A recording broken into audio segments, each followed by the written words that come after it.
Most people think changing your life takes 21 days, or 66 days, or months of brutal, grinding discipline. They tell you to just push through, use your willpower, stay hard. I am here to tell you that they are lying to you. And worse, they are setting you up to fail. Neuroscience has proven that willpower is a battery, and yours is likely already dead. If you are relying on discipline to change a habit, you are bringing a knife to a gunfight. You've already lost. In the last video, I promised to show you how to rewire a bad habit, not in a month, but in 48 hours.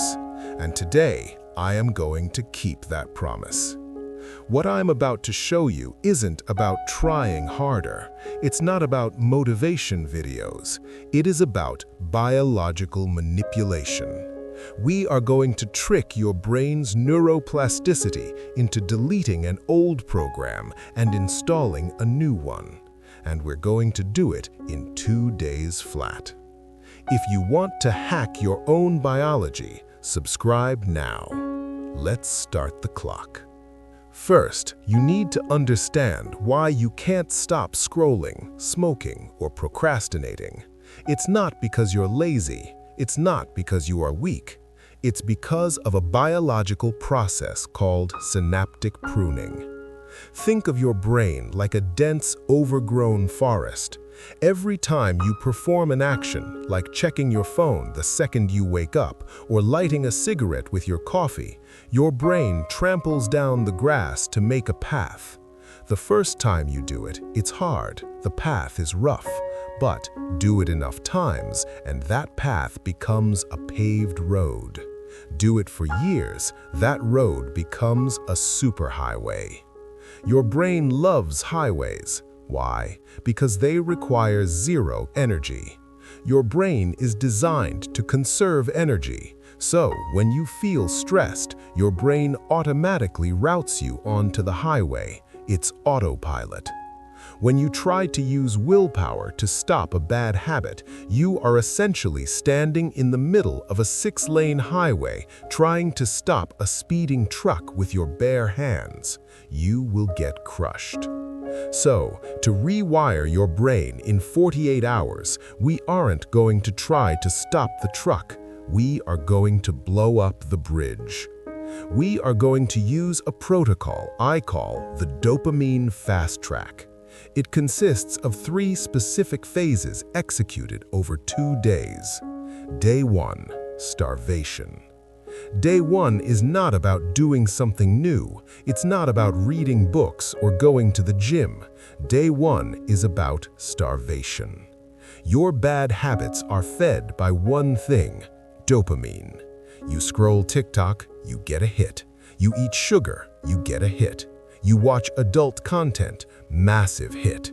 Your dopamine receptors are fried, they are numb.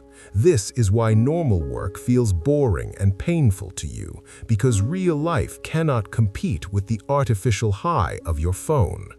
For the first 24 hours, you must engage in what psychologists call a pattern interrupt. If your habit is phone addiction, you don't just use it less. That doesn't work. You turn it off and you put it in a lockbox or a different room for 24 hours. If your habit is junk food, you don't eat healthy, you fast. Here is what will happen, and I need you to be ready for this. Your brain will panic. You will feel anxious. You will feel bored. You might even feel angry or depressed. Good. That feeling, that is the sound of the highway beginning to crack. You need to bore your brain so severely that doing the hard work actually starts to look like fun. We are resetting your baseline dopamine levels. Most people fail because they try to replace a high dopamine habit, like gaming, with a low dopamine habit, like reading, instantly. It doesn't work. The drop is too steep. You need the gap of boredom in between to reset the system. Day 2, friction. Now we enter day 2. The slate is clean. Your receptors are sensitive again. Now we engineer the behavior. We're going to use a rule from behavioral psychology called the 20-second rule. Your brain is incredibly lazy. It will always choose the path of least resistance. Research shows that if a task takes just 20 seconds more effort to start, your brain will likely skip it. If it takes 20 seconds less, your brain will likely do it. Don't rely on your decision-making. Remove the decision entirely. If you want to work out in the morning, sleep in your gym clothes. Seriously, you just removed the friction of getting dressed. That saves you 20 seconds of hesitation. If you want to stop watching TV, don't just turn it off. Take the batteries out of the remote and put them in a different room. Now, when you sit on the couch and want to watch TV, your brain calculates the effort. I have to get up, go to the other room, find the batteries. Forget it. You just added friction to the bad habit. In these second 24 hours, you are not trying to be better. You are designing an environment where being lazy leads to the right action. You are making the good habit the path of least resistance. Here is the final piece of the puzzle. This is the secret. The reason you always relapse after a few days, even after a detox, is because of your identity. You might say to your friends, "I'm trying to quit smoking." Wrong. As long as you are trying to quit, you are identifying as a smoker who is making a sacrifice. You have to shift the language. You don't say, "I can't eat that." You say, "I don't eat that." "I can't" implies you are being restricted by an external force. It feels like a prison. "I don't" implies you are a different type of person. It is an identity statement. For the last few hours of this 48-hour window, you need to gaslight yourself. Literally lie to your brain until it becomes true. Tell yourself, "I am not a person who wastes time." Psychology calls this cognitive dissonance. If you tell yourself, "I am a productive person," but you are sitting on the couch doing nothing, your brain feels mental stress. To get rid of that stress, your brain will force your body to get up and work just to match your new identity.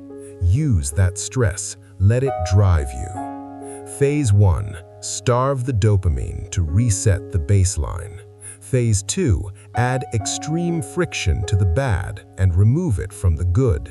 Phase 3. Change "I can't" to "I don't." You don't need years of discipline. You just need 2 days of strategic neurological warfare.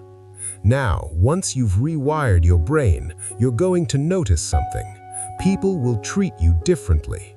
You'll start commanding a different kind of attention, but there is a specific way to use that new power without becoming arrogant. I've put together a video on the psychology of silence and why saying less actually makes people respect you more. Click here to watch that next, and I'll see you there.